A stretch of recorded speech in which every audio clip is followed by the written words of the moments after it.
Tudo certo por aqui. Então bora. Então bora começar assim um atrás de vocês também, né? Como combinado, pessoal, hoje a gente fala sobre os anos 30 do século XX, né? O período que vai entre 1930 e 1940. E talvez a gente consiga avançar um pouquinho mais. Mas, para a gente começar a tratar desse período, eu queria que vocês conseguissem fazer um exercício comigo. Imaginem o seguinte, que vou até digitar aqui no chat, que no ano 1900 vocês eram uma criança com 5 anos de idade. Então imaginem o seguinte, quando houve a virada do século XIX para o século XX, vocês foram para a festinha de Réveillon com 5 aninhos de idade. Tudo bem? Vocês conseguem imaginar isso? Sim, sim. Beleza. Então quando vocês chegaram nessa festa de Réveillon, com 5 anos, vocês estão começando a perceber as coisas da vida. E vocês prestavam atenção e notaram aquilo que eu havia dito já algumas aulas atrás. A imensa euforia, o imenso otimismo, a imensa crença em um futuro positivo que os familiares de vocês tinham, os mais velhos, os pais de vocês. Bom, na infância de vocês, curta ainda, com 5 anos de idade, já tinha sido inventada a penicilina, o telefone, as ondas de rádio, o telégrafo, os veículos estavam começando a chegar nas ruas, vocês estavam vendo o mundo se industrializar, vivendo sob uma imensa tecnologia. Na rua de vocês, agora já tinha eletricidade. Aliás, na casa de vocês tinha já alguns equipamentos elétricos. A escola estava se popularizando. A maioria das pessoas estavam começando a chegar na escola. Vocês já seriam criancinhas que iam para a escola. Vocês conseguem imaginar o tamanho da crença que se tinha sobre um futuro extremamente positivo e feliz para vocês?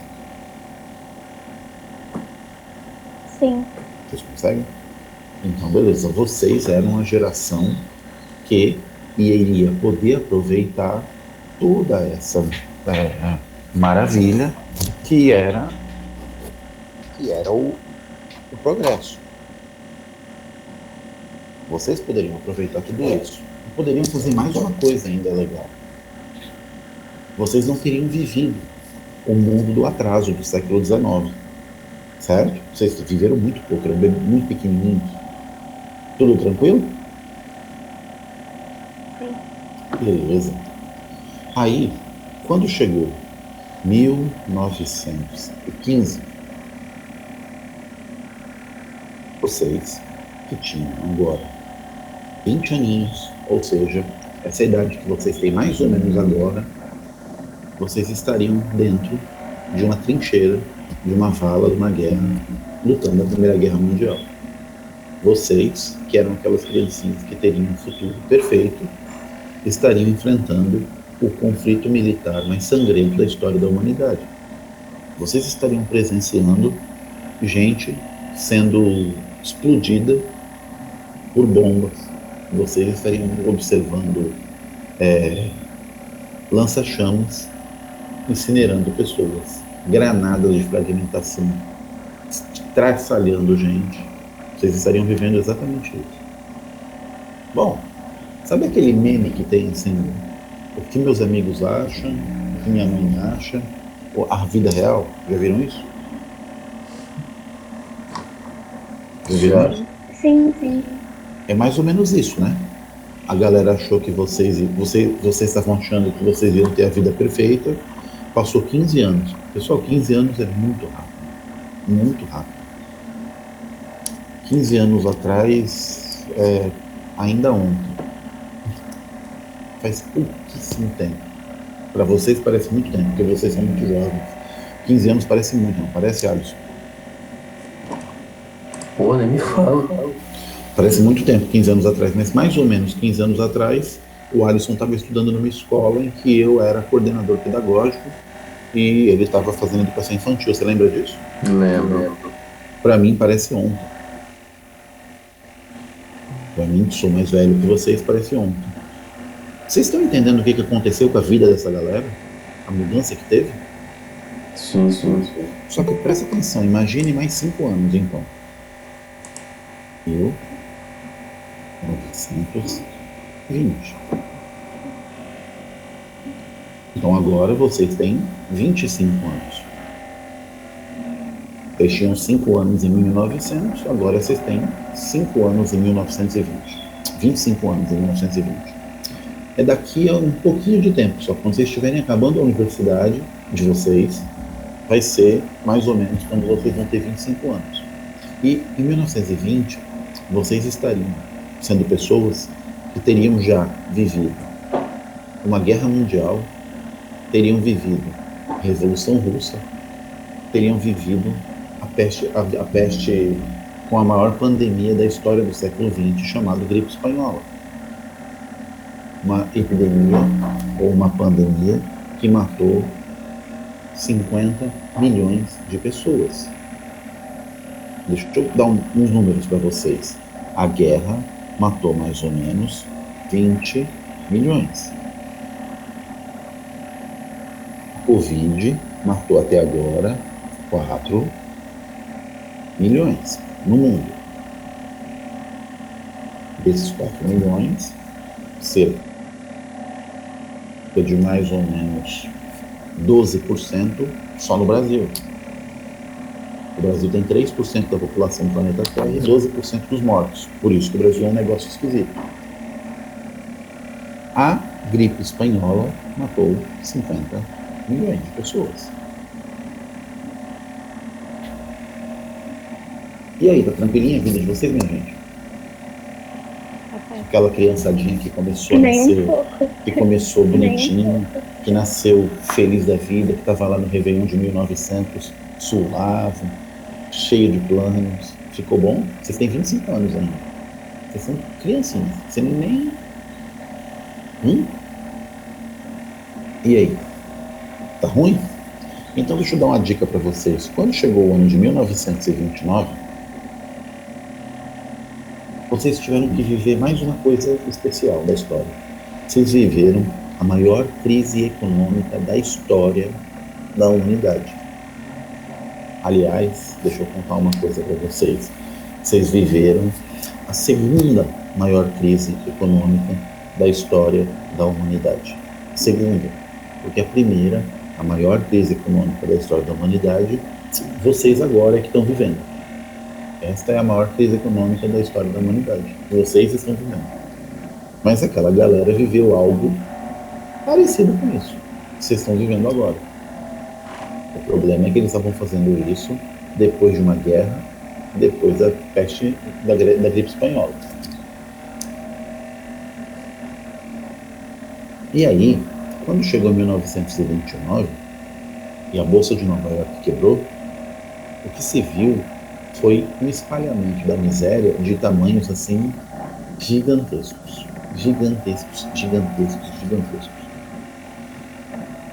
Bom, como é que tá a vidinha de vocês aí? Porque agora vocês estão completando 35 anos de idade.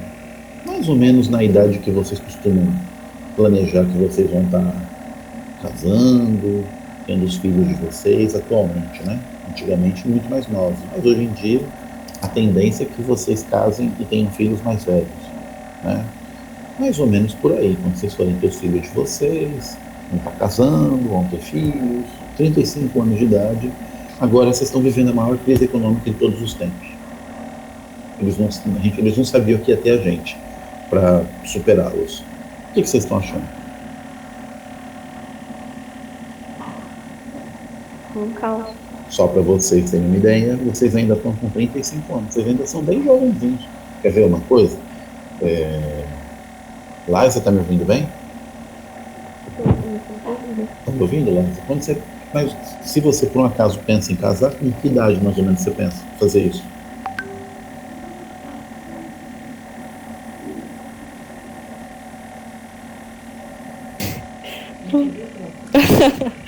Não sei não, professor. Acho que uns 35, como tu falou. É isso aí, né? Quando você estivesse perto dessa idade, você está vivendo a crise da crise de 29, ou seja, na hora que mais esse plano está para chegar, não bastou a Primeira Guerra, não bastou a gripe espanhola, não bastou tudo que você já tinha vivido, você vai viver agora uma crise econômica gigantesca. Vocês conseguem perceber que a palavra-chave dessa geração de crianças que eu estou usando como exemplo é frustração? Com certeza. Vocês estão notando? Prometeram para vocês que vocês iam viver na Disneyland, na Disney. Vocês iam para Disney. E de repente pegaram vocês, colocaram vocês numa van e largaram vocês lá no meio da Cracolândia, em São Paulo. Vocês sacaram? A diferença entre o que está previsto e o que aconteceu efetivamente? Falem comigo. Sim, sim. Sim, né? Bom, então vamos para a crise de 29. O que acontece na crise de 29 é o seguinte: quando acaba a Primeira Guerra Mundial, todas as economias do mundo estão completamente destroçadas. Elas estão completamente acabadas. Não sobrou nada da economia da Europa, Inglaterra, Alemanha, França, Itália, que eram grandes economias, simplesmente se destruíram a si mesmas naquela guerra maluca, que era aquela guerra total. A Rússia tinha saído da parada porque os russos estavam vivendo a sua própria revolução, construindo um novo caminho. Beleza? O restante do mundo era dependente da Europa economicamente. Lembrem da dependência que o Brasil, por exemplo, tinha da economia inglesa. O que sobrou como economia? Sobrou os Estados Unidos da América. Os Estados Unidos da América tinham ganhado a guerra. Os Estados Unidos da América tinham vendido coisas para todos esses países que estavam em guerra ao longo da própria guerra. E os Estados Unidos da América tinham vivido um poderosíssimo processo de industrialização. Assim, quando chega na década de 1920, 1930, a economia do mundo que mais cresce é a norte-americana. Cresce muito, muito rápido. É uma gigantesca avanço econômico que os americanos vão conhecer. E eles, inclusive, têm um papel, porque eles vão emprestar dinheiro para o restante do mundo, especialmente para a Europa, para que a Europa possa se reconstruir. E eles emprestam dinheiro por quê? Primeiro, porque eles cobram juros, tá certo? Não tem nada de bonzinho. Eles cobram juros. Eu te empresto 10, depois você me paga 100, eu te dou 100, daqui a pouco você me paga 120. Segunda coisa é porque quando eu emprestava dinheiro para os ingleses, por exemplo, se reconstruírem, os ingleses começavam a se reconstruir e no processo de reconstrução compravam produtos, adivinha de quem? Dos próprios norte-americanos. Então, o Alisson teve a casa dele bombardeada, ele precisa reconstruir a casa. Aí eu vou lá e falo assim: Alisson, pega aqui, ó, 100 reais para você reconstruir sua casa. Olha como eu sou bonzinho. Depois, quando você tiver bem, você construiu sua casa, arrumou um emprego, você me paga 120, beleza? Ah, beleza. O Alisson pega essa grana e ele olha e fala assim: eu vou comprar telhas para cobrir o telhado da minha casa porque caiu uma bomba, né? E ele olha em volta e fala assim: mas não tem indústria de telhas. Eu preciso comprar essas telhas de alguém. Ah, não tem problema, Alisson. Se você quiser comprar telha de mim mesmo, você pode comprar. Porque no meu país tem telhas. E os americanos vendem de tudo. Ou então eles falam assim: vamos abrir uma indústria de telhas aí na Inglaterra para te ajudar nisso. E eles abrem indústria de telhas e parte do capital que financia essa indústria é dinheiro norte-americano. Você percebeu, Alisson, que você pegou o meu dinheiro emprestado comigo, vai comprar as coisas de mim mesmo, o dinheiro vai voltar para mim, e você vai, inclusive, me pagar juros depois? Você notou? Eu notei. Beleza. Isso vai produzir um momento na vida dos norte-americanos que nunca se viveu. É um momento de... Porque como a economia americana cresce muito, tem emprego para as pessoas conseguem comprar coisas, a vida dos trabalhadores norte-americanos está perfeita, pessoal. Porque eu não disse o detalhe para vocês. O detalhe de vocês que eram aquelas criancinhas em 1900, de 5 anos de idade que eu falei, tinha uma coisa específica que eu não contei. Essa coisa específica é que a Liza tinha 5 anos e ela vivia na Alemanha, assim como Alisson e Gustavo. A Júlia tinha 5 anos em 1900 e vivia na Inglaterra. A Alissa tinha 5 anos e vivia na União Soviética, aliás, na antiga Rússia. E a Camille tinha 5 anos e vivia nos Estados Unidos. Ou seja, cada um de vocês teve uma experiência completamente diferente. Deixa eu contar para vocês uma coisa. A vida da Camille estava perfeita. Ela estava vivendo exatamente aquele projeto que estava garantido lá em 1900. A sociedade progrediu, a tecnologia avançou, a economia cresceu e a família dela estava, ainda bem, vivendo super bem nos Estados Unidos da América quando ela chegou em 1920. Quando ela chegou aos 25 anos de idade, a família da Camille estava vivendo uma vida fantástica. Show de bola. Tinha até um nome, esse tipo de vida, Camille. Chamava American Way of Life. O modo americano de viver. E o que a família da Camille estava fazendo, meu povo? Eles estavam conseguindo comprar carro, eles estavam conseguindo comprar eletrodomésticos, eles estavam conseguindo comprar roupas, eles estavam conseguindo comer melhor, eles estavam conseguindo reformar a casa, eles estavam conseguindo fazer um monte de coisa. Estava chegando umas tecnologias muito loucas na casa deles, por exemplo, batedeira, não tinha nada disso, antigamente não tinha nem equipamento elétrico, por exemplo, fogão a gás. Agora, na casa da família, ela podia cozinhar sem ter que procurar lenha, sem as panelas ficarem todas pretas, de fumaça de carvão. Ela tinha comprado até um aparelho de rádio, e agora ela podia ouvir os programas pelo rádio. Mas ela tinha conseguido comprar roupa, ela tinha conseguido fazer mais uma série de coisas. E a família da Camille tinha um jeito muito interessante de comprar as coisas. Eles não tinham dinheiro para comprar as coisas. Eles não tinham dinheiro para comprar as coisas. Eles estavam começando a ganhar um salário melhor. Mas quando a Camille, com 20 anos, com 25 anos, chegava para comprar alguma coisa, ela não precisava ter o dinheiro. Ela podia fazer um negócio chamado crediário. Prestação.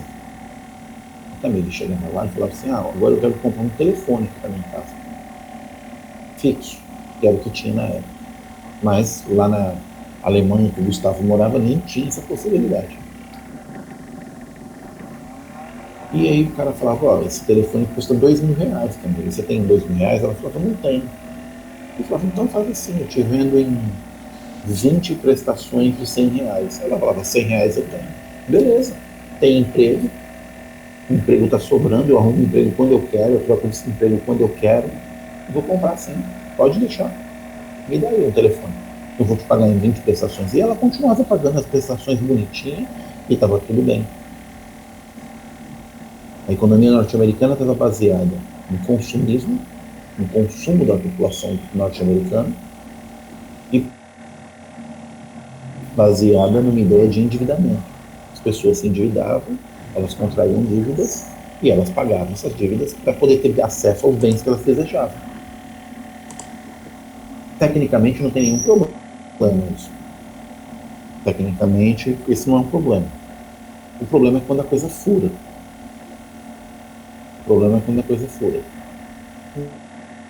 Mas enquanto ela estiver funcionando, tá show de bola, redondinho, lindo. Esse é o movimento da crise econômica que a gente está vendo, que a gente vai ver. Mas vocês estão entendendo como a vida da Camille está boa? E a de vocês aí, quem estava na França, quem estava na Inglaterra, quem estava na Rússia, quem estava na Alemanha, vai ser difícil? Sim. Sim ou não? Entendi. Então, vamos lá. Vamos fazer a coisa funcionar. O que acontecia?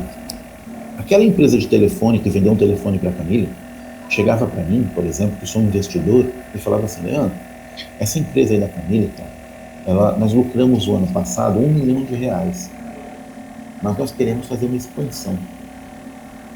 Nós estamos vendendo 100 mil telefones e nós queremos vender agora 10 milhões de telefones por ano. Para isso, a gente está abrindo o nosso capital na Bolsa de Valores e vendendo ações. Você não quer comprar um conjunto de ações da gente e quando chegar no ano que vem, essas ações terão sido valorizadas. Você talvez tenha até dobrado o seu dinheiro. E eu falava assim, deixa eu ver aqui o balanço, como é que tá. E eu olhava e falava, puxa, um ano atrás vocês venderam 10 mil telefones. Agora vocês estão conseguindo vender 100 mil telefones. Faz sentido, vocês estão conseguindo dobrar, aumentar 10 vezes a produtividade a cada ano. Realmente, é provável que vocês vão vender 10 milhões de telefones mesmo. A Liza está pagando, a Camille está pagando bonitinho as prestações? Está pagando. Puxa, essa é uma empresa interessante, muito legal. Então eu vou comprar sim. Eu pego e falo, quanto é esse conjunto de ações que vocês estão querendo? Os caras falam, US$1 milhão. Porque a gente precisa desse dinheiro para poder equipar a nossa fábrica de modo que a gente consiga atender a demanda que está crescendo. E a economia americana está super bem, então vai crescer muito. 1 milhão, 1 milhão. Eu pego R$1 milhão e dou para essa indústria, para essa empresa e compro um conjunto de ações. Eu invisto dinheiro pensando já isso. Tudo bem? Vocês conseguiram entender o que eu fiz? Vocês entenderam qual foi o processo? Sim. Sim, sim. Sim? Só que eu sou investidor, sabe, gente? Então eu peguei essas ações e eu comprei lá 5% das ações dessa empresa de telefonia, que eu paguei US$1 milhão, e fiz o seguinte. Eu chamei a Júlia Amorim. Bom dia, Júlia, seja bem-vinda. É um prazer ter você aqui com a gente. E falei assim, pô, a Júlia chegou agora, galera, ela não tá ligada, ela tá meio boiando nessa história que a gente tá conversando aqui sobre 1920, 35 anos, 40 anos, não sei o quê. Então eu cheguei na Júlia e falei assim, Júlia, é o seguinte, comprei um negócio da China, cara, eu fiz um negoção, comprei ações de uma empresa de telefonia, paguei uma grana legal, paguei um valor bacana, essa empresa está crescendo muito, e veja só, no ano que vem, essa empresa vai produzir 10 milhões de telefones, de equipamentos telefônicos. Mas daqui a 5 anos, essa empresa vai estar produzindo aí, talvez na ordem de 100 milhões de equipamentos. É uma empresa que vai ser a nova Samsung. Você não quer comprar essas ações de mim, não? Imediatamente eu faço isso. E a Júlia fala, pô, Leandro, até quero, cara. Quanto? Eu falo 5 milhões. A Júlia compra essas ações de mim. Ela compra essas ações de mim porque ela está pensando... A Júlia é muito mais rica do que eu. Ela compra porque ela está prevendo que daqui a 5 anos, esses 5 milhões que ela investiu vão estar valendo 50 milhões. Tudo bem? Professor, isso é os Estados Unidos em relação aos outros países, né? Isso são a economia americana crescendo e se reorganizando, só ali dentro dela. E aí o dinheiro americano escorre para outros países. Eles investem, eles emprestam, eles vendem, eles compram. Tudo bem? Entendi. E uma dúvida, como eu cheguei um pouquinho mais tarde, ao término da Primeira Guerra Mundial, os Estados Unidos, ele estava tranquilo. Bombando, show de bola. Eles não entraram na guerra, eles venderam para todo mundo, eles emprestaram dinheiro e eles ganharam a guerra. Em compensação, a Rússia já tinha saído da guerra, né? Tinha algum país que estava muito ruim? Todo mundo estava ruim.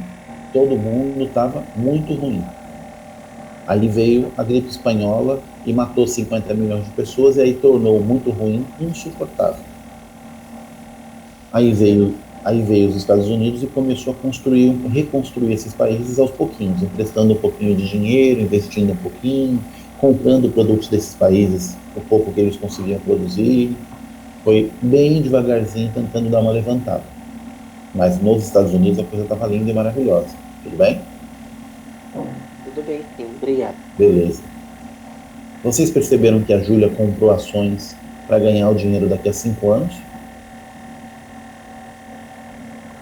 Sim. Sim. Só que tem um problema aqui.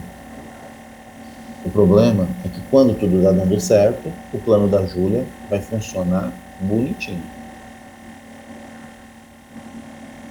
Só que de repente outras empresas começaram também a produzir telefones. Não tinha mais só uma única empresa.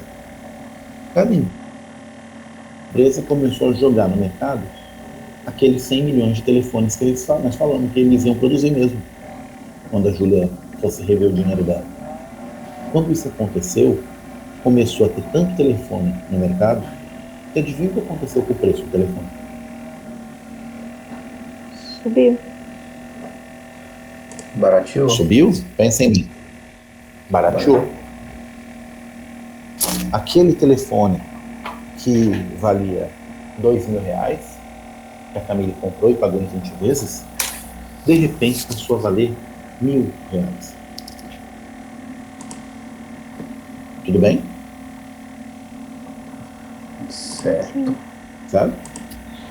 Bom, então, aquele R$1 milhão que eu paguei, agora valia R$500 mil. Vocês entenderam aqui esse pedaço? Sim, sim. Entendi. Sim? Só que eu já vendi. Eu já ganhei 5 milhões, estou de boa. A Júlia não. O que a Júlia faz? No primeiro sinal de que ela vai perder dinheiro, a Júlia vai no mercado e fala assim, ó, eu tenho um conjunto de ações aqui que está valendo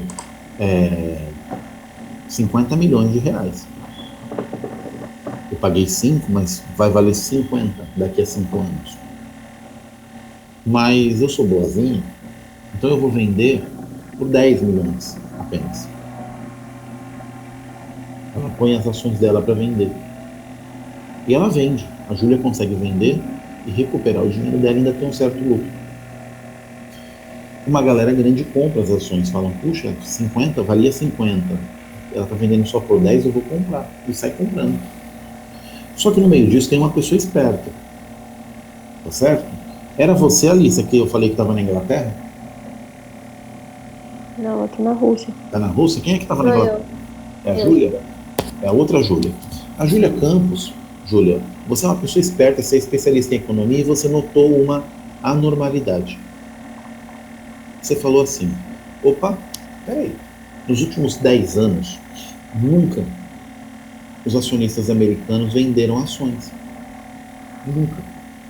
Eles nunca vendem por menos do que 5 vezes o valor. O Leandro vendeu por 5 milhões. Os caras que compraram por 200 mil venderam por Leandro por 1 milhão. Aconteceu uma coisa estranha. Um grande acionista, um barão do dinheiro como a Júlia Amorim, vendeu ações só pelo dobro. Quando aconteceu isso ficou meio claro para você, Júlia, que a outra Júlia tinha alguma informação perigosa. Você anteviu o que estava acontecendo. Havia uma crise de superprodução. Na hora que alguns notaram essa crise de superprodução, começam a se desfazer do dinheiro. Começam a se desfazer das ações. Começam a vender essas ações. Então a Júlia vendeu por 10 milhões. Aí a Júlia Campos publicou uma reportagem no jornal dizendo que a economia americana começa a desacelerar. Começa a crescer menos. Na hora que ela publica isso, aqueles acionistas que compraram por 10 milhões tentam vender por 11. Tentam ganhar só um pouquinho. Consegue. Aqueles que compraram por 11 são pegos de surpresa e tentam vender pelos mesmos 11. Sem ganhar nada agora. Conseguem. Esses segundos que compraram por 11 descobrem que compraram uma roubada. Tentam vender por 10. Não conseguem. Tentam vender por 5. Perdem metade do dinheiro Conseguem. Quando eles fazem isso, começa um processo de todo mundo tentar vender tudo, porque fica claro agora que a crise de superprodutividade vai impactar todo mundo. E todo mundo começa a tentar vender as ações na bolsa desesperadamente pelo preço que tiver. Vai ter gente chegando àqueles 10 milhões tentando vender por 1 milhão. Por 1 milhão. Consegue também, vende por 1 milhão. O que está acontecendo? Está acontecendo uma coisa curiosa. Primeiro, eles estão descobrindo que a concorrência das outras empresas, a produtividade, a superprodução muito grande, é uma crise de superprodução. O que ela fez foi produzir mais, porque isso é natural do sistema capitalista. Ela produziu mais do que tinha gente para comprar. Mas ela produziu mais uma coisa. Eles não prestaram atenção num detalhe. A Camille, que foi lá e comprou o telefone, ela não comprou só o telefone. Ela comprou um telefone na minha loja, passou na loja do lado, comprou uma geladeira, passou na loja do outro lado, comprou um rádio, passou na loja do outro lado, comprou uma cama king size, com lençóis super chiques. Ela comprou um sofá também para a sala, ela comprou um fogão, e no final do dia ela comprou um carro. Ou seja, a Camille estava completamente endividada. E agora ela não conseguiu pagar as dívidas. Ela vai dar um calote nessas dívidas todas. Quando ela der um calote, significa que as empresas não vão ver o lucro. Elas venderam, mas elas não vão ver o resultado daquilo que elas achavam que ia ver. Porque vocês perceberam que os empresários que trabalham com ações, eles trabalham com uma previsão no futuro? Vocês estão entendendo isso? Sim, sim.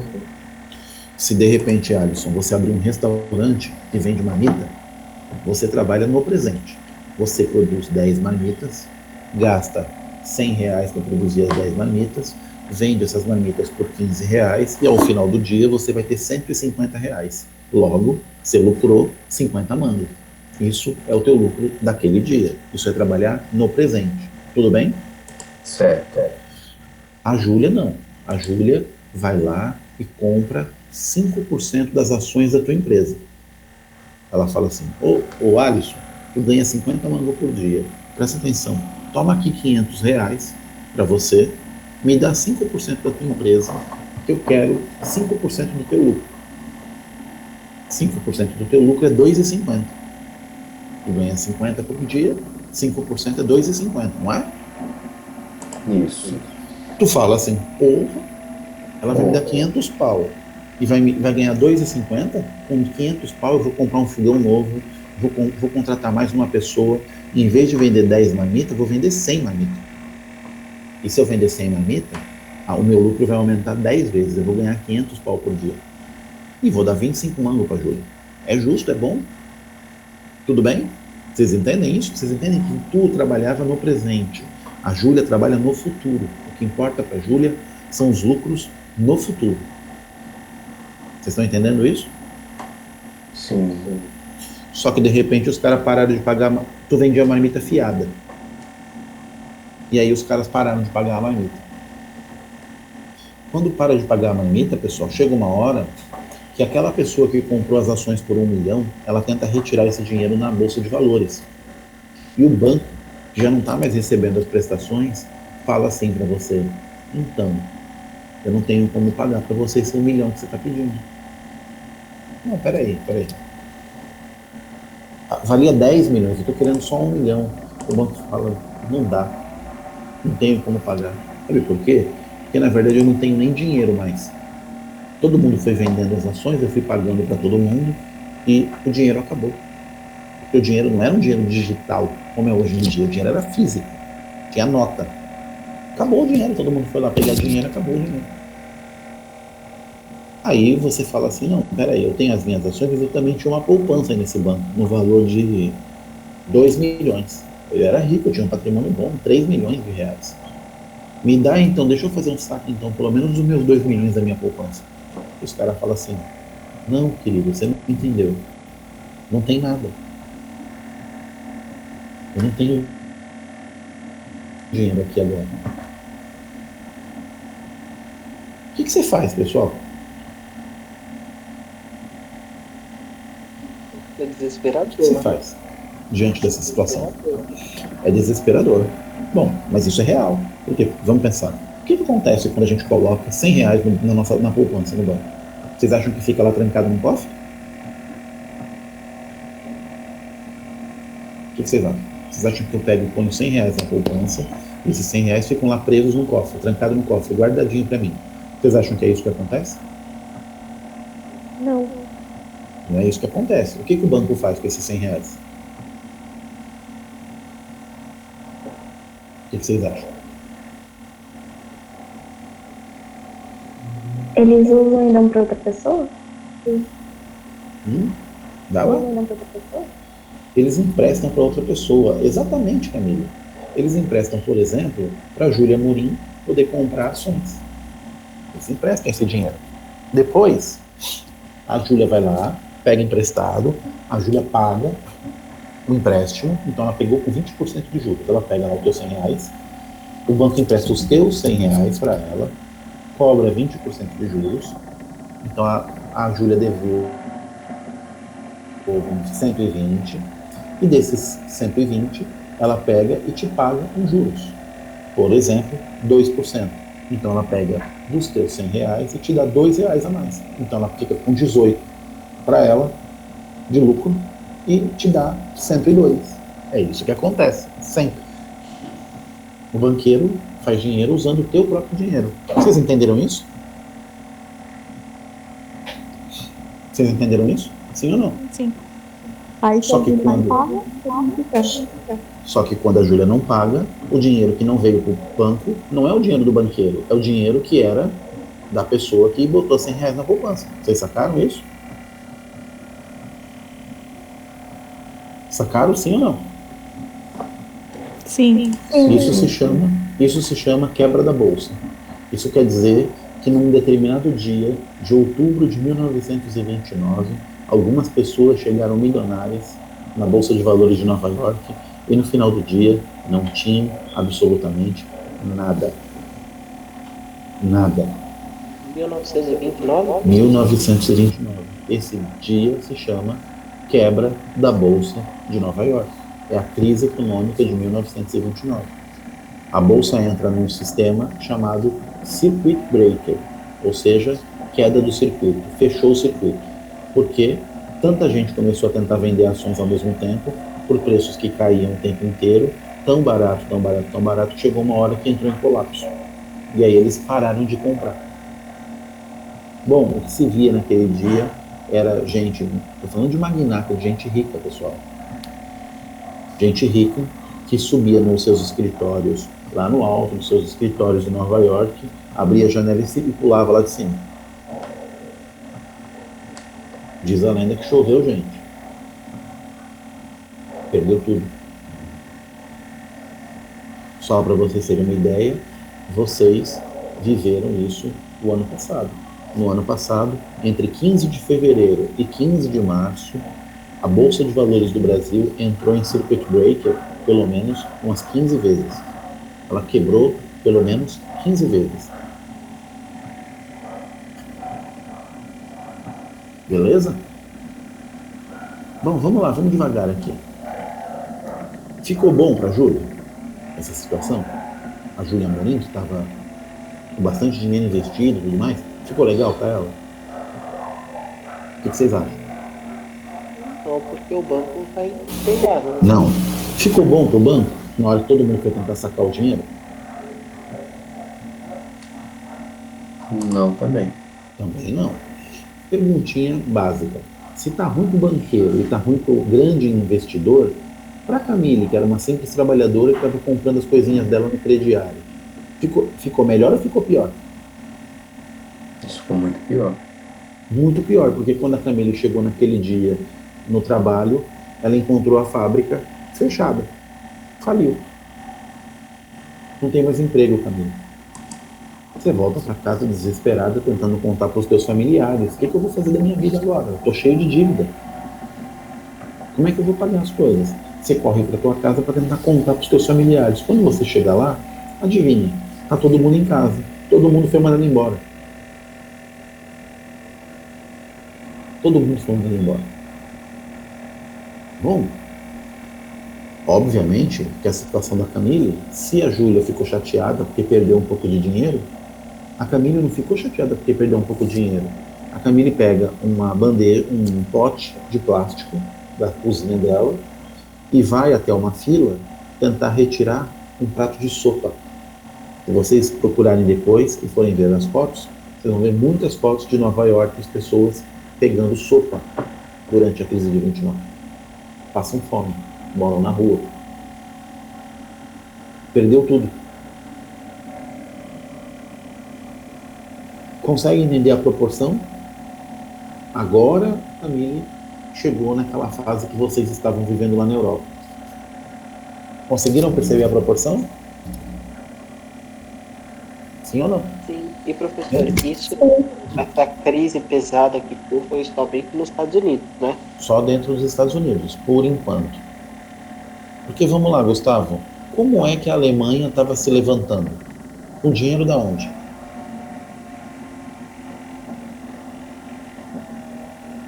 Eu dei a dica. Dos Estados Unidos. Dos Estados Unidos.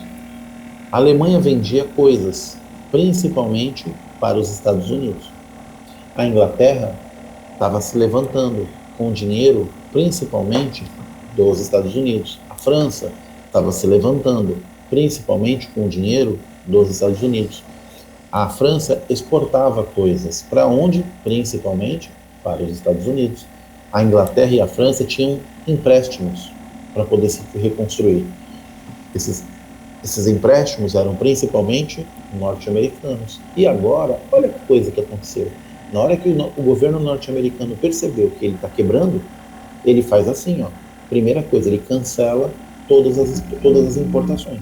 Ele fala assim, sabe aquele carregamento de carne? Eu não preciso mais, eu não tenho dinheiro. Sabe aquele carregamento de aço? Não quero mais, eu não tenho dinheiro. E aquele carregamento de carros? Também não quero mais, não tenho dinheiro. Aliás, tem mais uma coisa. Gustavo, lembra daquela grana que eu te emprestei aí na Alemanha para tu poder viver, para tu poder se levantar, que tu ia me pagar esse empréstimo em 10 anos? Lembra? Preciso dessa grana agora. Tá entendendo agora como a crise vai se espalhar pelo mundo todo, Gustavo? Sim. Só que, se estava ruim para a Júlia, que era uma super empresária nos Estados Unidos, ficou pior para a Camille, que era uma trabalhadora nos Estados Unidos, como ficou para um trabalhador alemão ou para um trabalhador inglês? Como é que ficou? Não ficou, né? Ficou super pobre. Ficou ainda pior. Nessa história é que entra um paizinho chamado Brasil. O Brasil vendia 90% da sua produção de café para os Estados Unidos. 90%. 80% do PIB brasileiro, do Produto Interno Bruto brasileiro, era a exportação de café. O café era aquela nossa grande riqueza. Quando quebrou a Bolsa de Nova York, o que vocês acham que aconteceu com a exportação de café do Brasil? Acabou. Parou. Acabou. Não é à toa que em 1929 quebra a Bolsa e cai as exportações de café. E em 1930, no Brasil, tem uma revolução, expulsam o governo do café com leite daqui, e quem assume o governo é um novo presidente, Getúlio Dornelles Vargas, o Vargas. É por isso que o Vargas chega no poder, porque tem uma crise econômica que acaba com a economia. Vocês conseguem ligar os fatos agora? Sim, sim. Sim. Aham. País aos poucos, né? Legal. Agora vamos voltar lá naquela nossa amiga Liza, que falou que queria casar quando tivesse 35 anos. E ela estava com 35 anos em 1930 na Alemanha, vivendo uma crise econômica gigantesca. Uma crise que fazia a inflação ser, por exemplo, de 2.000% ao ano. 2.000% de inflação ao ano. Vocês acham que está caro as coisas aqui no Brasil agora, atualmente? O que vocês acham? Está baratinho? Vocês estão achando de boa? Tá suave? Vocês estão conseguindo comer filé mignon todos os Tá dias? caro. Bem caro. Todo dia tem filé mignon na casa de vocês? Como é que vocês estão? Aqui em casa deu uma reduzida boa, cara, no consumo de carne. Tá muito caro o açougue. Tá tudo muito caro. Aham. Tá, né? Bem caro. Nós estamos vivendo uma situação de inflação, mais ou menos, nos alimentos, em torno de 20% de inflação por ano. Significa que uma coisa que custava 10, daqui a um ano vai custar 12.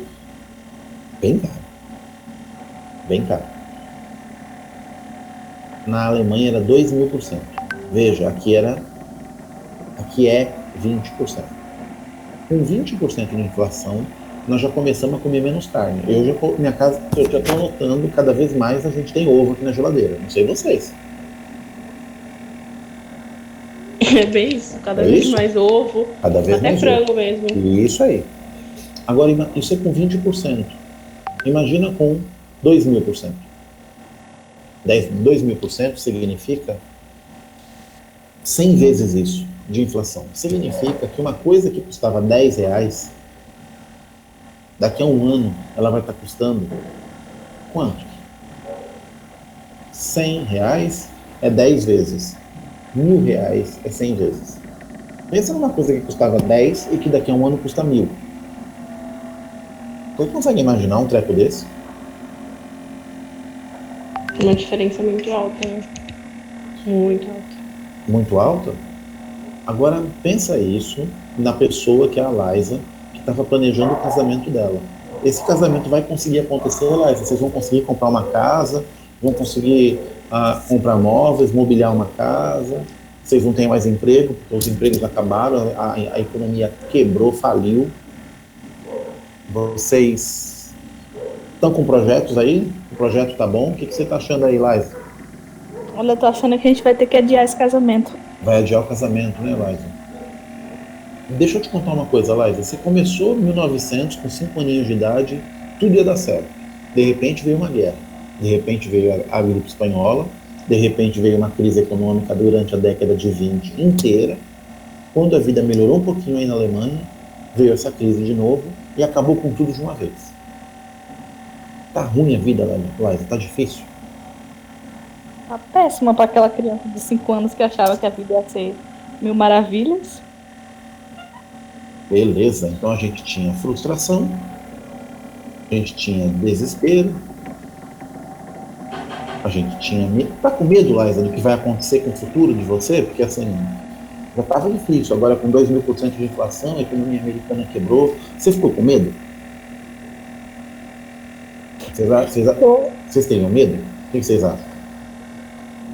É simples para entender essa pergunta. Vocês estão com medo agora, por exemplo, do mundo que nós estamos vivendo?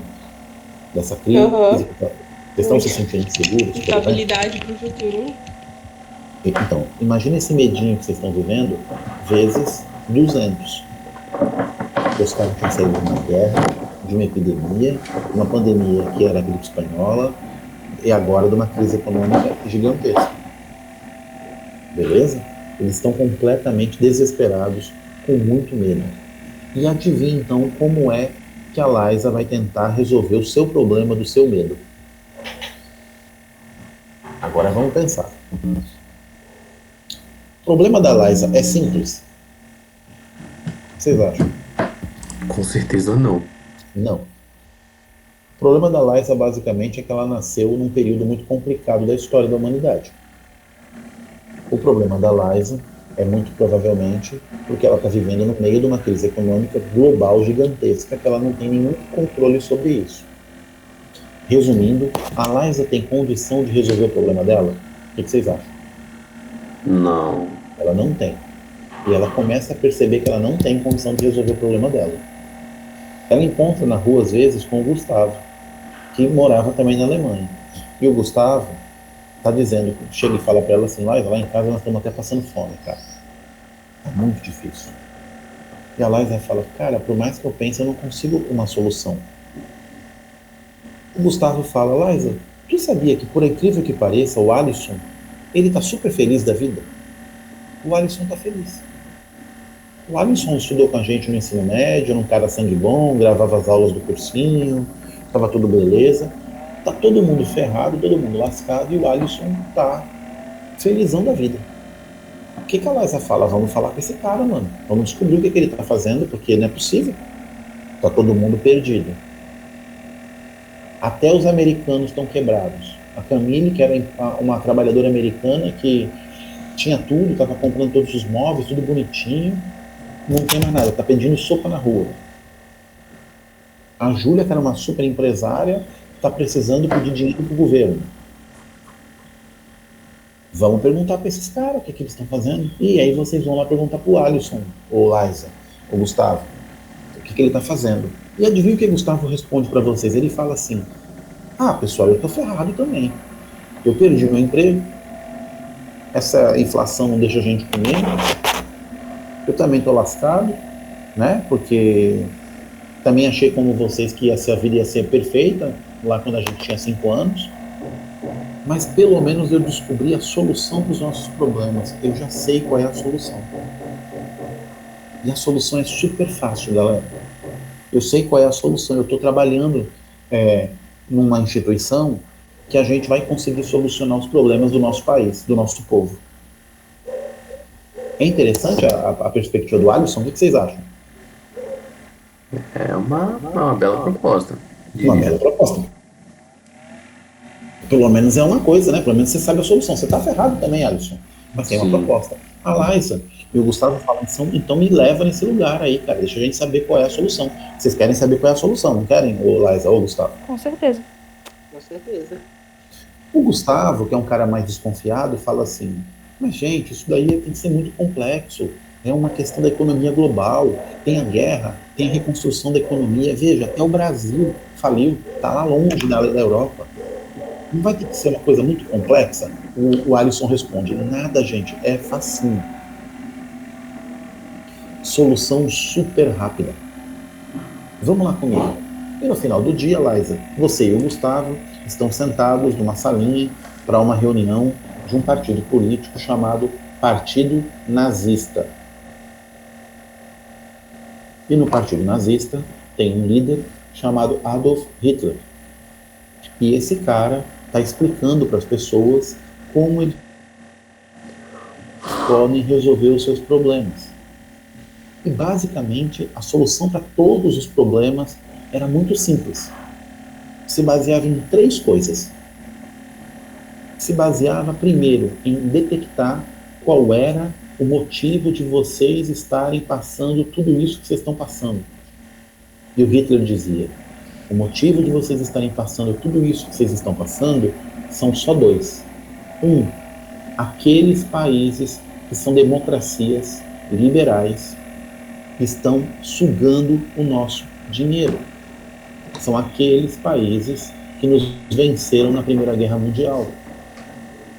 Eles estão sugando o nosso dinheiro. Ingleses, franceses, americanos estão sugando o nosso dinheiro. Eles emprestam dinheiro para a gente e eles cobram juros altíssimos. Eles estão obrigando a gente a pagar uma indenização da guerra, porque o Tratado de Acordo de Paz, o Tratado de Versalhes, obrigava a Alemanha a indenizar a Europa inteira, pagando dívidas, pagando prestações todo mês, por anos e anos e anos, para indenizá-los pela destruição. É por causa desses caras que nós estamos nessa situação. Esses caras são os culpados. São essas democracias liberais. Então, primeira coisa, se a gente não se livrar desses caras, a gente não consegue resolver nosso problema. Segundo, as democracias são sistemas de governo de gente fraca. Nós precisamos de um ditador, nós precisamos de uma ditadura, nós precisamos de um governo autoritário. Porque o líder, o nosso líder, vai ser capaz de nos conduzir para algum lugar. Na democracia, essa bagunça que a gente está vendo aqui no Brasil, um fala uma coisa, outro fala outra, outro fala A, outro fala B, a gente não anda para lugar nenhum. Tem um país que está super bem durante a crise econômica. Tem um país que não foi afetado em absolutamente nada durante a crise econômica. Teve um país que eu não citei aqui hoje. Durante a crise econômica estava ele lá se levantando bonitinho, eles estavam saindo da miséria medieval e agora eles já tinham chegado até no Renascimento. Estavam até tendo o que comer, estavam vivendo agora como se fossem no Renascimento. Veja, estão 400 anos atrasados. Mas eles estavam 1000 anos atrasados, eles andaram 600 anos em uma década. Eles estavam melhorando de vida, a vida estava ficando mais organizadinha. E o que eles tinham lá? um ditador chamado Joseph Stalin. Adivinha que país é esse? A Rússia. A Rússia. A Rússia não estava vivendo a crise econômica, porque a Rússia não era capitalista. A Rússia estava fechada, se levantando. O Hitler fala, olha, o negócio é ter uma ditadura, mas veja, não é uma ditadura comunista, como os russos. Até porque os comunistas, eles vão tentar invadir a gente aqui. Eles vão, inclusive, os comunistas, eles querem comer a gente. Na verdade, eles são canibais. A Liza fala, pelo amor de Deus, isso é loucura, esses caras são doidos. É verdade, o Alisson disse. É verdade, a gente até viu um vídeo, uma foto que tinha os russos comendo gente. A Liza fala, é sério isso? É sério, olha aqui, ó. Ela olha lá uma foto e vê. Fala, pelo amor de Deus. E agora? E agora é que se a gente não fizer nada, não der conta de resolver os problemas com esses inimigos externos que a gente tem, a gente não consegue fazer nada. Beleza. Mas a gente também tem inimigos internos. Os nossos inimigos internos são aqueles generais do exército alemão que são covardes, que se renderam durante a Primeira Guerra Mundial. Porque, vejam, a Alemanha tinha condição de ganhar a guerra. É mentira, mas é o Hitler falando. Se a gente tivesse resistido um pouquinho, a gente ganhava a guerra. Mas a gente não ganhou a guerra porque esses malditos desses judeus resolveram fazer um acordo, porque eles eram os banqueiros. A gente tem um inimigo mortal aqui dentro da Alemanha, um inimigo que está dividindo o povo alemão, chamado judeus. Agora o Hitler estava apontando a grande questão. Ele estava indicando para vocês que estavam perdidos, vagando, frustrados, com medo, desesperados, ele estava indicando para vocês um culpado, um bode expiatório. Eles estavam falando assim, vocês têm alguém para odiar, minha gente. Eles estão dando para vocês alguém para odiar. Vocês entendem a diferença entre viver uma vida com um problema super complexo e ter alguém para odiar? Vocês entendem a diferença? Sim. Sim.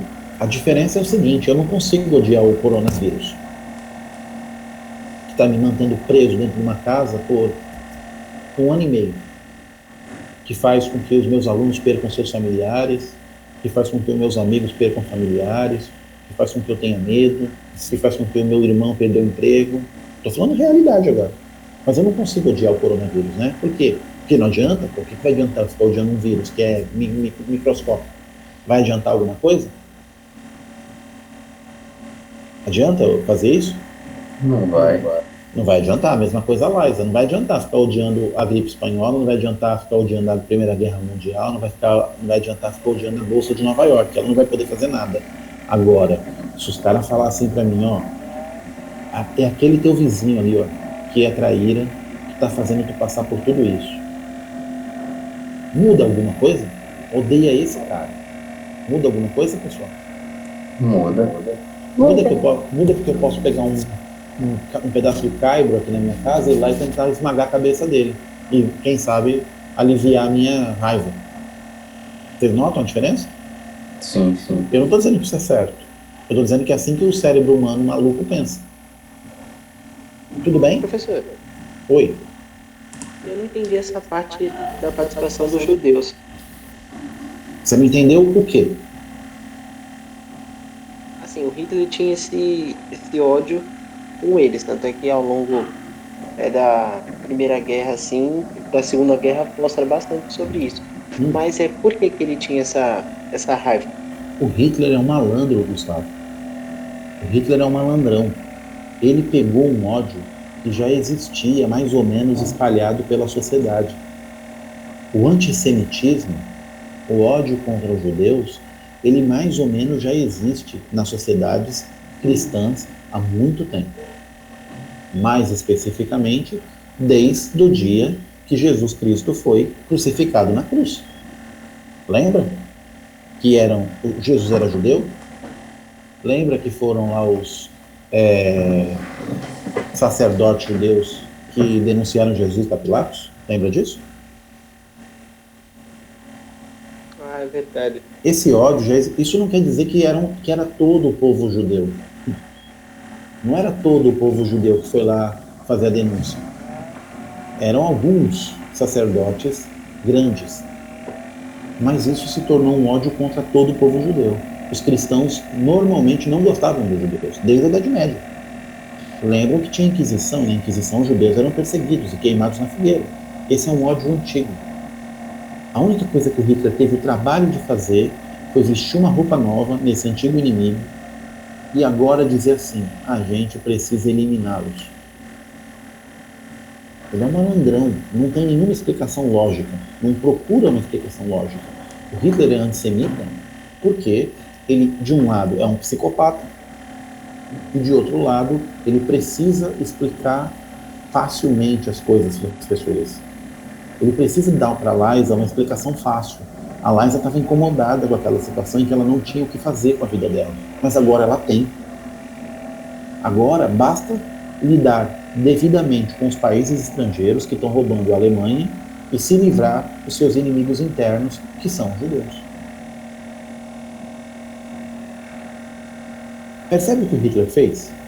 Ele pegou um povo detonado, devastado, com medo, frustrado, desesperado, e ofereceu para esses caras uma possibilidade.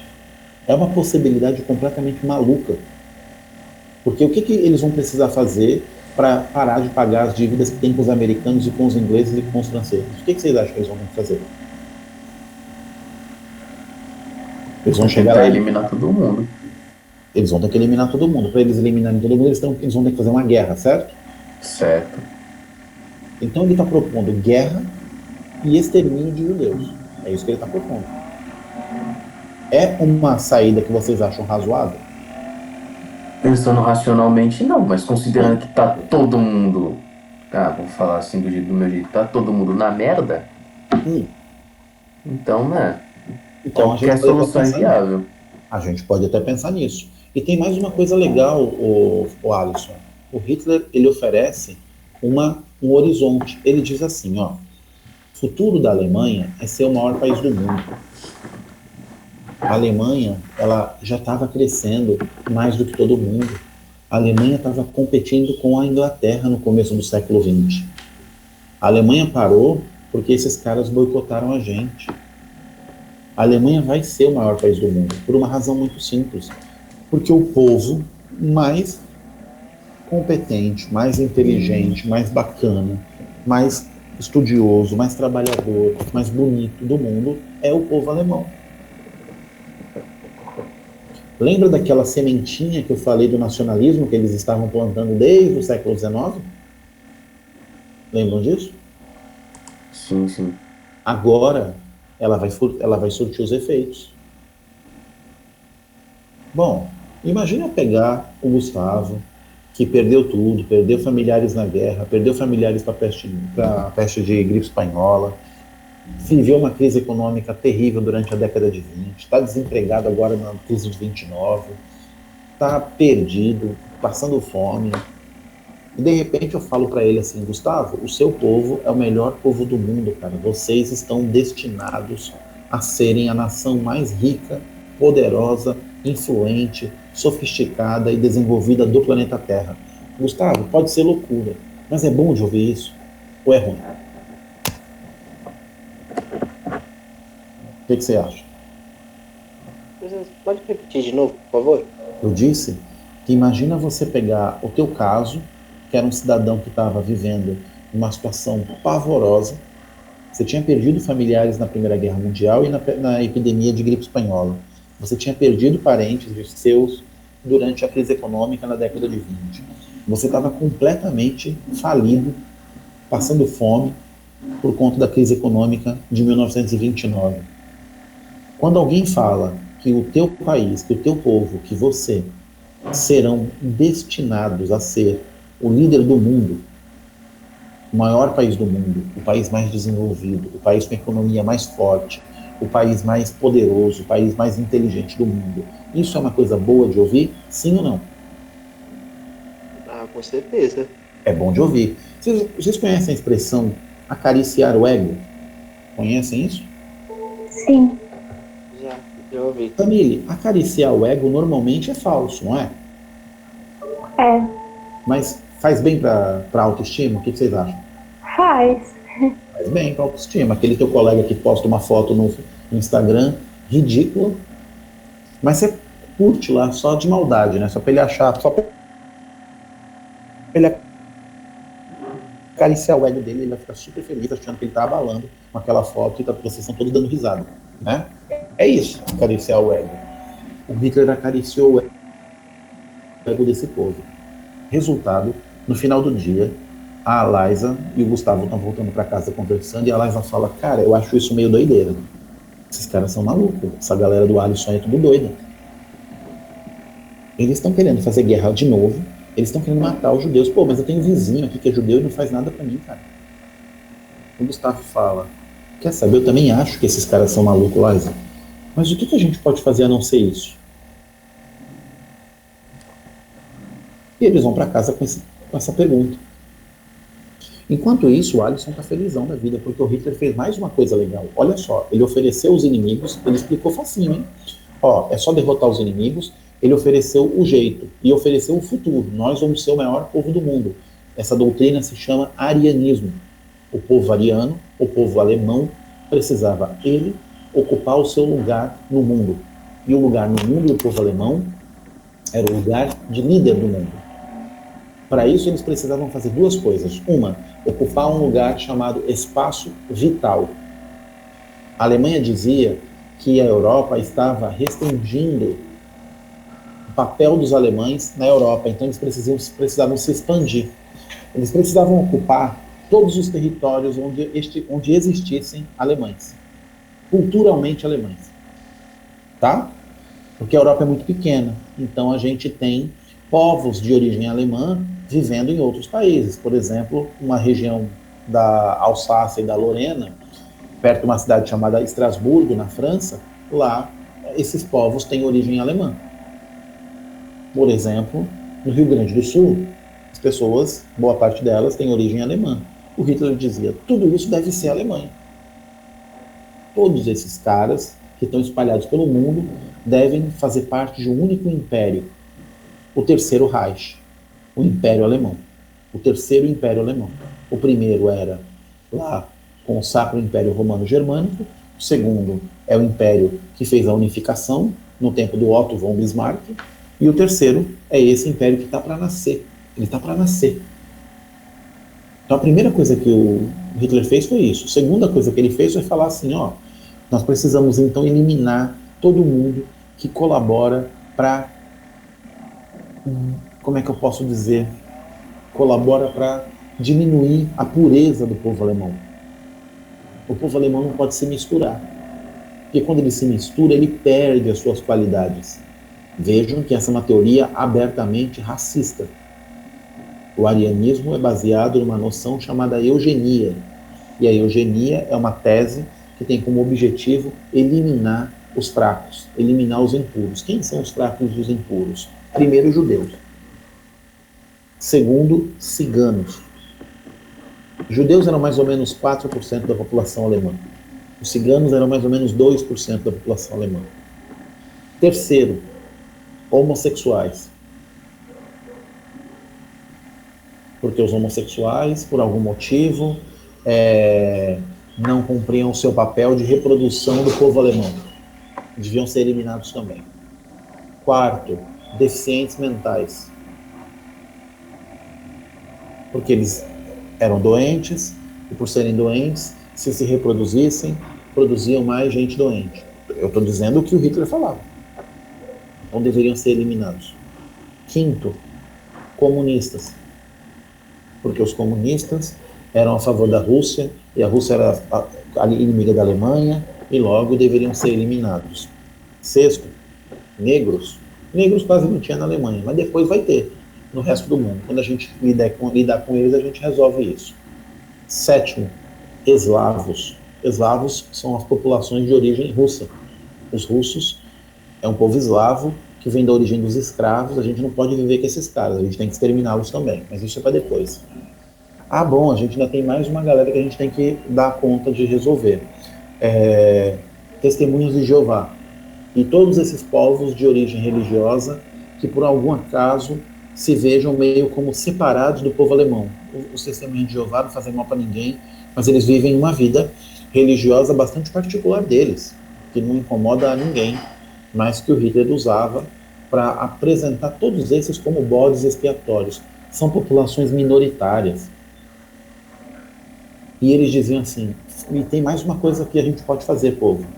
Hitler construiu alguns sistemas no Partido Nazista, chamado, por exemplo, tem vários, né? Mas um bem interessante é a Juventude Hitlerista. A Juventude Hitlerista era uma molecada que andava fardada pelo meio da rua. Eles ganhavam, às vezes, um punhal e um porrete, né? E eles podiam sair descendo a porrada em todo mundo, que era essa galera aí que eu falei. Então o Alisson, que estava desempregado, passando fome, frustrado, agora ele era alguém. Agora ele tinha até uma farda, ele andava com um punhal e com um porrete no meio da rua, as pessoas respeitavam ele, porque se não respeitasse ele, o grupo dele descia a porrada em todo mundo.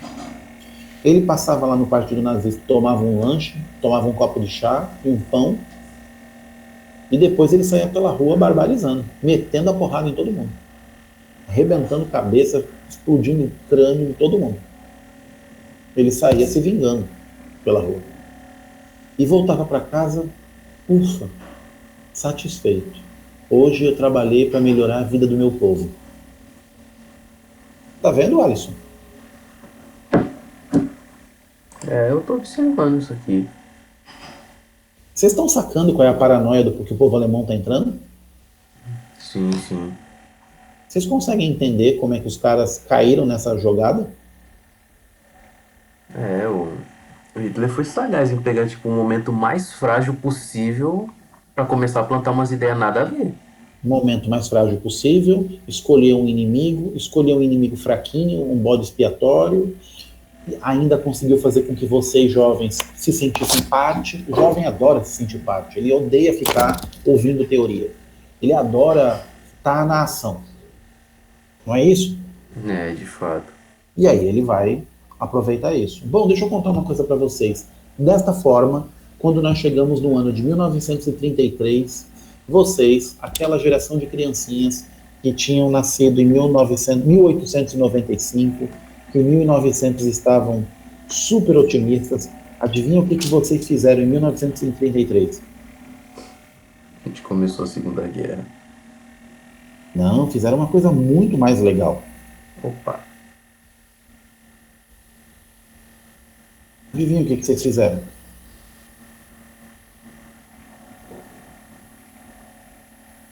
Se aliando com Hitler? Aliaram com Hitler? Não, vocês fizeram uma coisa muito mais legal. Olha só, Gustavo. A Liza, mais espertinha, ela resolveu não ficar, ela achou muito barra pesada essa história do Alisson, de ser parte do Partido Nazista. Ela não quis ser. Ela ficou isolada. Ela resolveu ficar na casa dela, vivendo a vida dela. Ela apoiava as ideias do Hitler, ela concordava, ela achava realmente que era uma solução, era a única que ela estava vendo, mas ela não queria fazer parte daquilo. Ela achava esse papo de sair por aí espancando gente, que o Alisson estava vivendo, muito barra pesada. Mas você topou. Você topou. Aos poucos você foi fazendo parte, aos poucos você foi se tornando um militante do Partido Nazista, aos poucos você foi participando das ações junto com o Alisson, e aconteceu um negócio com você muito curioso. Em poucos meses, como você é um cara bem inteligente, bem competente, bem dedicado, você inclusive conseguiu ocupar um posto de comando lá dentro da célula do partido que você agora fazia parte. Veja, Alisson, o Gustavo virou mais radical do que você, inclusive. Porque enquanto vocês estavam dando chute nas pessoas na rua, o Gustavo tinha lutado na guerra, lembra? E ele tinha uma arminha na casa dele. Então, quando vocês estavam começando a ajudar a pessoa, ele vinha e dava um tiro na cabeça. Ele se torna mais agressivo e violento, inclusive, que você, que o levou lá. Gustavo se torna liderança no partido. E quando chega o ano de 1933, tem eleições na Alemanha. Eleições para deputados e eleições presidenciais. A Liza, essa moça bacana, educada, inteligente, ela foi até a urna e apertou um botãozinho. É mentira, né? Era com papel. Ela foi lá e votou e elegeu isso aqui, ó. Adolf Hitler, presidente da República. eleito pelo voto popular. Elegeu também o deputado Gustavo. E o Gustavo tinha uma única pauta: matar judeu. Essa era a pauta dele. Vejam, pessoal, o povo alemão votou no Hitler. Lembrem sempre disso. O Hitler não é um ditador comum. O Hitler não deu um golpe de Estado. O Hitler não chegou no poder roubando o governo, nada disso. O Hitler foi eleito pelo povo. E detalhe, o Hitler falou exatamente tudo o que faria. O Alisson levou vocês lá para vocês assistirem a palestra. Ele falou, ó, democracia nem pensar, ditadura, guerra contra os inimigos externos, exterminação dos inimigos internos. É isso que é o que nós vamos fazer aqui. A Liza disse assim, mas ele fala tudo isso, mas ele é um brincalhão, ele não vai fazer isso não. Você acha que ele vai ter a moral de acabar com todos os judeus? A Camille falou, Liza, mas o Alisson tá metendo porretada na cabeça do povo, cara. Aí a Liza respondia, mas o Alisson é meio doido, ele é uma pessoa só. O Hitler não vai fazer isso quando ele governar o país. E o Hitler é eleito, na verdade ele é eleito primeiro-ministro. Né? Ele é eleito deputado, e o Partido Nazista tem muitos deputados, ele é eleito primeiro-ministro, e ele bola um golpe. Agora ele vai bolar um golpe. Ele bola um golpe dizendo que havia um plano dos comunistas para poder tomar o governo da Alemanha. Ele fecha o parlamento, a juventude hitlerista sai para as ruas, persegue todos os seus adversários, e ele assume o poder como primeiro-ministro, marechal, presidente, e ele se proclama Führer. Ele se proclama pai da nação, ditador. É isso que ele se proclama. Assim, a Alemanha, que era um país muito educado, muito civilizado, muito interessante, chega no nazismo. Já tinha uma experiência anterior, que era o fascismo italiano, que era a mesma coisa. Estava na mesma situação. Vocês conseguem notar o que significa gente normal apoiar uma loucura como essa? O povo alemão sabia o que estava fazendo. É que o povo alemão estava muito desesperado também. Apesar de que desespero justifica esse tipo de coisa, Alissa, o que você acha? Eu acho que em certa parte, sim. Em certa parte, sim. Mas isso justifica, eu estou desesperado, estou aqui passando fome, então eu vou lá e vou explodir a cabeça do meu vizinho. Justifica? Não, isso não. Não. Mas se já tem uma vontadezinha minha aqui de me vingar de alguém, aí eu aproveito, né? O Hitler criou, inclusive, algumas brigadas, alguns grupos que eram grupos de elite dele, né? Por exemplo, um grupo chamado SS. Era um exército mesmo, particular dele. Os militantes do Partido Nazista, eles andavam armados, eles se comportavam como soldados. O Alisson, por exemplo, sempre foi parte da juventude hitlerista. Era um militante pequeno, comum. O Gustavo não, o Gustavo foi da SS. Vejam, era a tropa de elite do Hitler, que inclusive perseguia os próprios militantes do Partido Nazista, que eram traidores ou fracos. Assim a Alemanha se torna nazista. Quando chega no governo, o que vocês acham que o Hitler fez? Ele começou a botar em prática tudo que ele estava prometendo. Prometeu, cumpriu. Isso mesmo, Hitler era um cara de palavra, Alisson. Primeira coisa que ele faz é parar de pagar as indenizações do Tratado de Versalhes. Segunda coisa que ele faz é congelar os preços dos produtos de primeira necessidade da população. Terceira coisa que ele faz é abrir um monte de indústrias de material bélico. Ele começa a fazer fábricas de tanques de guerra, fábricas de fuzil, fábricas de granadas, fábricas de aviões de guerra, fábricas de navios de guerra, submarinos. Essas fábricas todas consomem muita tecnologia, consomem muito aço. Então a indústria siderúrgica na Alemanha cresce violentamente. Esse crescimento todo ele é dado com dinheiro do Estado. O governo alemão compra as coisas. Não precisa vender para ninguém. O governo fala, faz um navio de guerra aí que eu compro. E as indústrias vão crescendo. Fábricas de carros, caminhões para guerra, carros para guerra, veículos de combate, tudo com dinheiro do Estado. Com tanta fábrica sendo criada, o emprego melhora ou piora? Ah, melhora e muito. O emprego melhora. Bom, aquele cara que nem era nazista, olha e fala assim, caramba, o emprego melhorou, cara. Tudo bom, tudo bem, o Hitler é doido, ele fala umas maluquices, uma charopada, mas, pô, agora tem mais comida na minha geladeira, meu. Aos poucos ele vai ficando mais simpático ao Hitler. Outra coisa que ele faz, ele pega e começa a proibir os judeus de viverem. Ele cria, por exemplo, o gueto, a lei dos guetos, que obrigam os judeus a ficarem presos nos seus bairros. Os judeus ficam presos nos seus bairros, não se misturam mais com a população alemã. Vá viver lá no seu bairro preso lá. Ele não está fazendo nada demais ainda. O Hitler começa uma grande campanha de publicidade. Então ele vai usar rádio, que era o grande meio de comunicação, ele vai usar cinema, ele vai usar artes visuais, cartazes, para colocar cartazes, para colocar propaganda contra judeu, contra russo, contra inglês, contra democracias, no país inteiro. Além disso, ele vai começar a colocar coisas dizendo como os alemães são belos, como os alemães são lindos, como os alemães são ótimos, como o governo alemão está conseguindo resolver todos os problemas.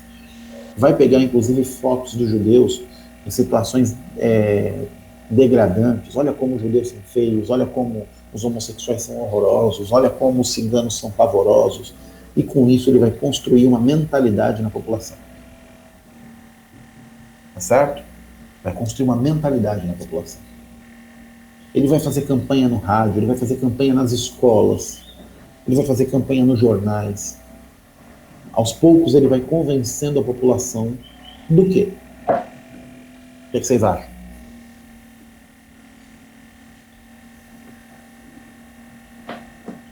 O que vocês acham?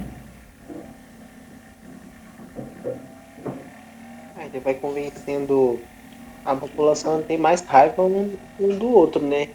Exatamente. Aumentando o ego dos alemães. Falta cumprir só mais uma promessa, Gustavo. Falta invadir os países para que a Alemanha possa crescer. E ele faz isso. Ele invade a Áustria. E o povo austríaco, inclusive, tadinho, bobão, bate palma quando Hitler chega. Fala, olha, agora o Hitler veio nos salvar. Nós vamos ser todo mundo alemão. O Hitler, na verdade, ia fazer os austríacos serem escravos. Mas eles achavam que iam ser apoiados como se fossem iguais. Depois ele invade a Tchecoslováquia. E novamente, rapidamente, as tropas alemãs invadem, tomam, ocupam aquele espaço, ele toma um pedaço da Dinamarca e da Suécia. E ele fala, cada país que ele invade, o povo alemão fala, mas será que isso não vai gerar uma guerra? Será que os ingleses, os franceses, os russos, eles não vão se ofender e tentar lutar contra a gente? E o Hitler falava, não, esses caras são os covardes. As democracias liberais são democracias de gente covarde. Eles não vão fazer nada. A gente vai invadir e vai ficar tudo por isso mesmo. Fiquem tranquilos. E ele invadia país após país. E adivinha o que acontecia? Nada. E por que não acontecia nada? Alguém tem uma ideia? Ah, porque ninguém queria gerar uma outra guerra mundial de novo, né? Boa! Primeiro, porque ninguém queria gerar uma outra guerra, o Alisson. Segundo, porque a Alice estava lá na Rússia, os russos estavam tentando se virar, estavam já tendo que lidar com aquele horror que era o Estado. E a vida dos russos estava melhorando um pouquinho. Os russos estavam falando, é melhor evitar essa guerra, cara. Na outra guerra nós já se lascamos, vamos ficar de boa. Os franceses estavam traumatizados com a guerra, não queriam guerra de jeito nenhum. Cara, nós já estamos com a economia quebrada. Se a gente se meter numa guerra com esse maluco, vai piorar a nossa situação. Outra coisa, o Hitler quer matar lá os judeus dele, problema dos judeus. O Hitler quer lá matar os russos, comunistas, problema dos russos, não tem nada a ver com isso, vamos ficar na boa aqui, e lá ele só fica falando, ele não faz nada, ele só invade país pequeno, Áustria, Tchecoslováquia, Romênia, Suécia, Dinamarca, isso aí não tem nada a ver com a gente. Os ingleses estão numa ilha, eles são aqui, meu, deixa esses caras pra lá, velho. Nós já estamos quebrados, a economia já quebrou, nós estamos tentando se levantar aqui do nada. Deixa esse cara pra lá. E ele vai invadindo. Cada vez que ele invade e ninguém faz nada, ele fica maior ainda. Ele fica mais poderoso ainda. E o povo alemão passa a acreditar mais ainda nele, certo? Olha lá, ele falou que ia fazer e fez mesmo.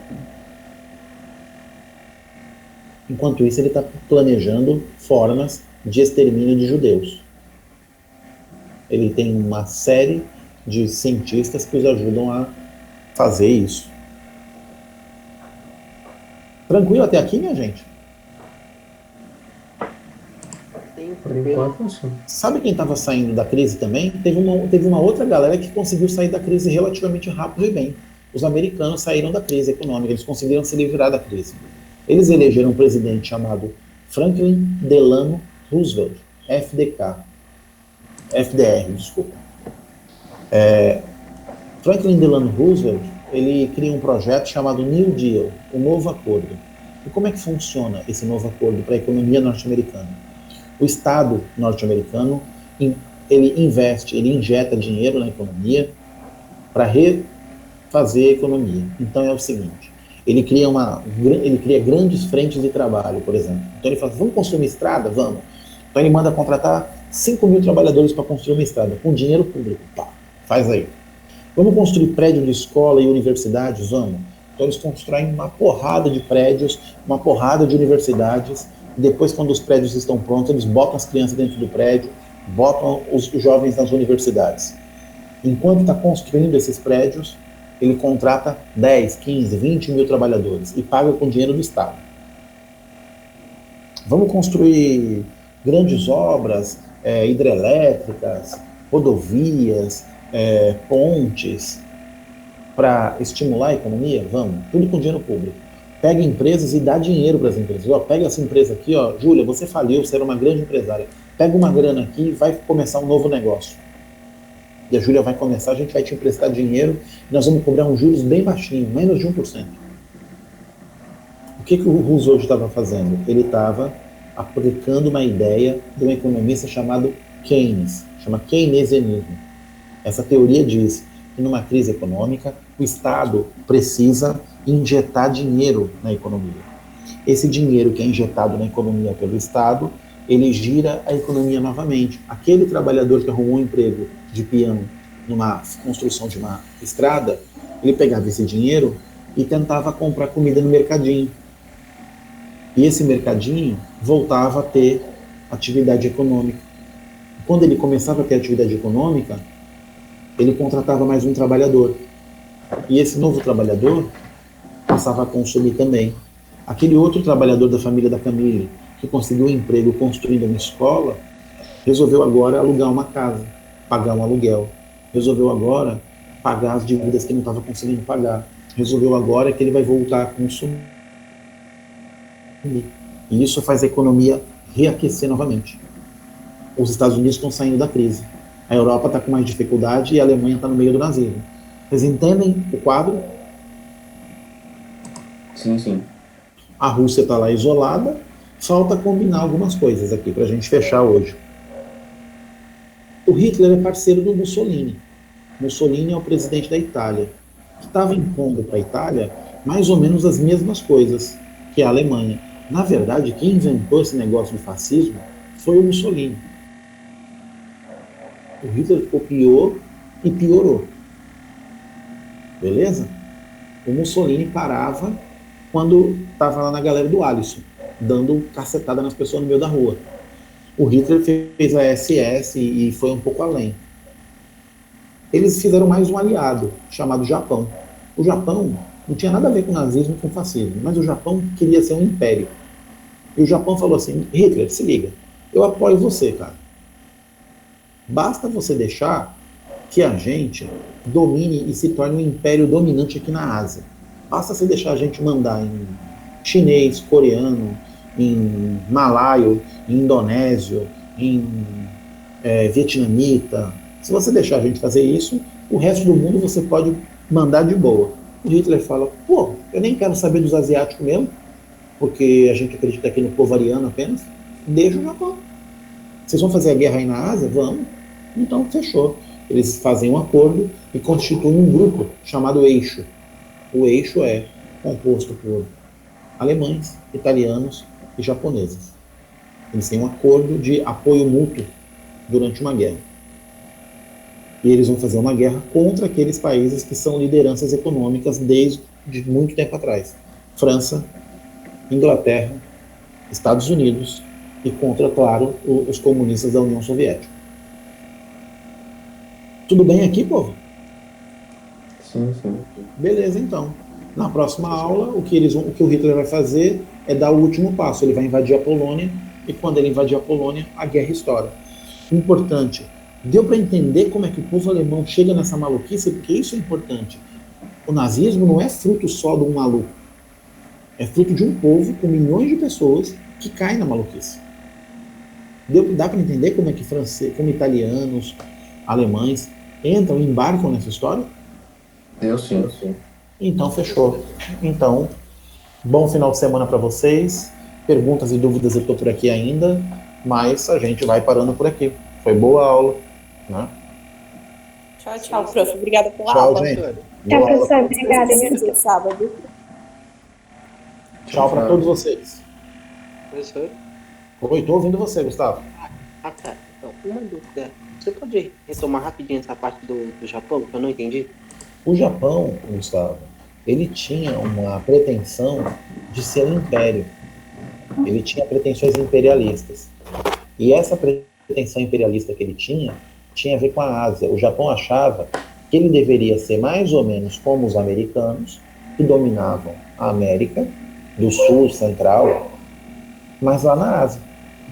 E eles tinham, inclusive, essa pretensão baseada em critérios racistas. Eles achavam que eles eram superiores, por exemplo, aos coreanos, aos chineses, aos malaios da Malásia, indonésios, vietnamitas, tudo mais.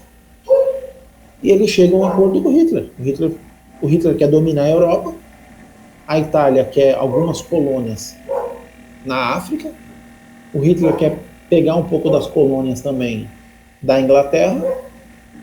Eles chegam num acordo e falam, beleza, se eu fizer uma guerra na Europa contra os caras lá, você me apoia? O Japão fala, tô junto.